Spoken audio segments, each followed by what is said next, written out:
Hello' students, আজি তোমালোকৰ বাবে অইন এটা ভিডিঅ' লৈ আহিছোঁ বায়'লজিৰ হয় ছেকেণ্ড ইয়াৰৰ। ঠিক আছে, তোমালোকে কুৱেশ্যন পেপাৰটো চাই লোৱা আগতে আৰু এবাৰ চাই লোৱা পাৰিলে। চোৱা, তোমালোকৰ আগৰ কেইটা কিন্তু হৈ গৈছে, এইকেইটা কিন্তু তোমালোকৰ সলিউশ্যন অলৰেডি হৈ গৈছে। আজি হ'ব হাতৰ পৰা, তোমালোকে চোৱা হাতৰ পৰা হ'ব,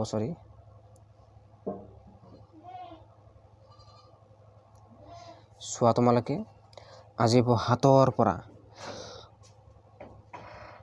ভ্ৰূণ সম্বন্ধীয় বিকাশৰ সময়ত জীৱবিলাকে সেইবিলাকৰ ক্ৰম বিকাশৰ বুৰঞ্জী দোহাৰে।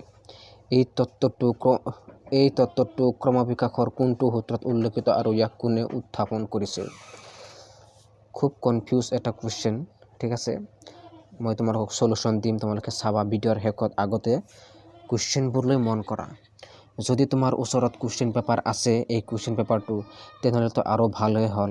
তোমালোকে কুৱেশ্যন পেপাৰটো সন্মুখত চাই তোমালোকে এনচাৰ কুৱেশ্যন এনচাৰটো তোমালোকে মিলাই ল'বা। নেক্সট চোৱা, জিঅ'লজিকেল টাইম স্কেল, ভূতাত্ত্বিক সময় তালিকা কি? ভূতাত্ত্বিক সময় তালিকা কি? জীৱাশ্মৰ বয়স নিৰ্ধাৰণৰ বাবে ইয়াৰ প্ৰয়োজনীয়তা কি? 2 মাৰ্ক। নেক্সট চোৱা তোমালোকে, আনুবংশিক প্ৰযুক্তিৰ সহায়ত ইনচুলিন কেনেদৰে প্ৰস্তুত কৰিব পাৰি? ইনচুলিন কেনেকৈ প্ৰস্তুত কৰা হয়? জেনেটিক ইঞ্জিনিয়াৰিঙৰ কৌশলৰ দ্বাৰা ইনচুলিন কেনেকৈ প্ৰস্তুত কৰা হয় ইনচুলিন। ঠিক আছে, আৰু তোমালোকে ইংৰাজীত কিন্তু চাই থবা। নেক্সট চোৱা তোমালোকৰ, এটা জীৱৰ জিনীয়ভাৱে পৰিৱৰ্তনৰ সৈতে জড়িত মূল স্তৰসমূহ উল্লেখ কৰা। এটা জীৱৰ জিনীয়ভাৱে পৰিৱৰ্তনৰ সৈতে জড়িত মূল স্তৰসমূহ। ঠিক আছে, একদম ইজি হয় কুৱেশ্যনবোৰ। মূল স্তৰ 2 মাৰ্ক হিচাপে লিখিব লাগে। Explain briefly any two. মই তোমালোকক যিকেইটা আছে গোটেইকেইটা দিম, কোনটো বা আহে এক্সামত সেইটো লিখিবা। PCR, একদম ইজি কুৱেশ্যন এইবোৰ। PCR, বায়'পেটেণ্ট, জিন ক্লোনিং, জেনেটিক ড্ৰিফ্ট মই তোমালোকক দিম। ঠিক আছে, আজিৰ ভিডিঅ' এইখিনিলৈকেই। তোমালোকে এতিয়া এনচাৰটোলৈ মন কৰা। এনচাৰটো তোমালোকে, মই আশা কৰোঁ যে তোমালোকে নোট কৰি ল'বা। থেংকছ ফৰ ৱাচিং। এনচাৰটোলৈ মন কৰা। এতিয়া এনচাৰবোৰলৈ মন কৰা। 1 নম্বৰটোত, যদি তোমালোকৰ ওচৰত কুৱেশ্যন পেপাৰটো আছে তেনেহ'লে তোমালোকে কুৱেশ্যন পেপাৰটো সন্মুখত লৈ ল'বা। ঠিক আছে, তোমালোকৰ কনফিউজ নহ'ব।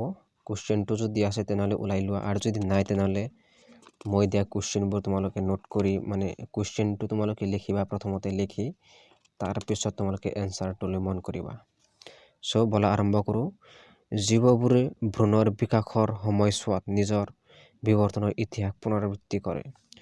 কুৱেশ্যনটো অলপ বেলেগ হ'ব পাৰে। ঠিক আছে, কিন্তু কুৱেশ্যন পেপাৰত যি আছে ইয়াত কুৱেশ্যনটো বেলেগ হ'ব পাৰে, কিন্তু কুৱেশ্যন পেপাৰত যি আছে সেইমতে তোমালোকে লিখিবা। ঠিক আছে, এইটো কি কৈছে তোমালোকে কুৱেশ্যন পেপাৰটো মিলাই চাবা। ঠিক আছে, এনচাৰটো লিখিবা। ভূতাত্ত্বিক সময়ৰ মাপকাঠি কি? Geological time scale. ভূতাত্ত্বিক জীৱাশ্মৰ বয়স নিৰ্ণয় কৰাটো কিয় প্ৰয়োজনীয়?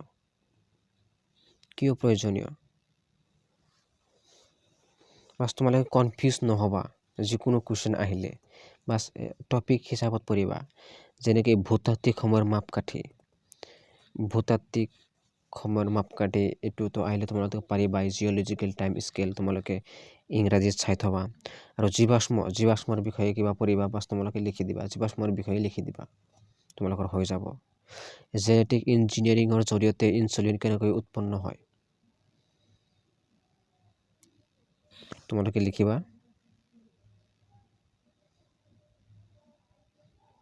কলাইৰ দৰে বেক্টেৰিয়াত মানুহৰ ইনচুলিন জিন সোমোৱাই জেনেটিক ইঞ্জিনিয়াৰিঙৰ জৰিয়তে ইনচুলিন উৎপন্ন হয়।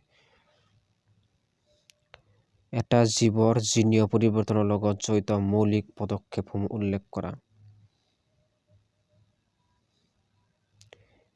তোমালোকে আকাংক্ষিত জিন পৃথক কৰা, জিনটো প্লাজমিডলৈ ক্লোনিং কৰা, প্লাজমিডৰ গৃহস্থ জীৱৰ ভিতৰত প্ৰৱেশ কৰা গৃহস্থ জীৱত জিনৰ প্ৰকাশ পৰিৱৰ্তিত জীৱটোৰ নিৰ্বাচন আৰু পৰীক্ষণ চমু টোকা তোমালোকৰ কি আছে তোমালোকে চোৱা জিন ক্লোনিং ফাৰ্ষ্ট আছে জিন ক্লোনিং চোৱা তোমালোকে জিন ক্লোনিঙত কি আছে চাই ল'বা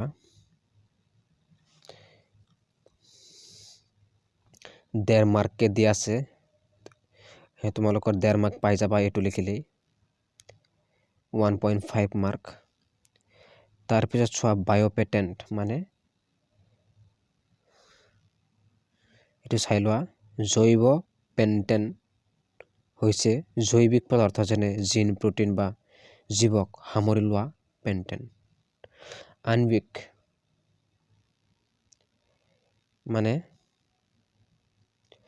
আণবিক মানে কি মলিকুলাৰ ডায়াগন'চিছ আণবিক নিদান ইংৰাজীত কিন্তু চাই থবা দেই জিনিয় ড্ৰিফ্ট মানে জেনেটিক ড্ৰিফ্ট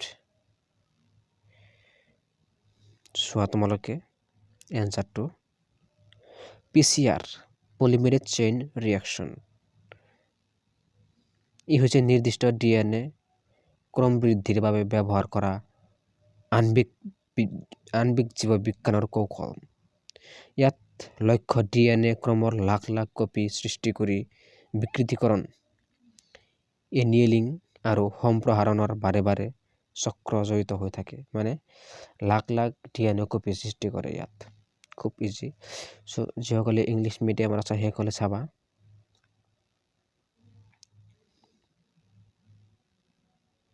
ভিডিঅ'টো পজ কৰি চাই ল'বা তোমালোকে আৰু কুৱেশ্যন পেপাৰটো যদি তোমালোকৰ সন্মুখত আছে তেনেহ'লে তোমালোকে কুৱেশ্যন পেপাৰটো সন্মুখত লৈ এই কুৱেশ্যন এনচাৰবোৰ তোমালোকে চাবা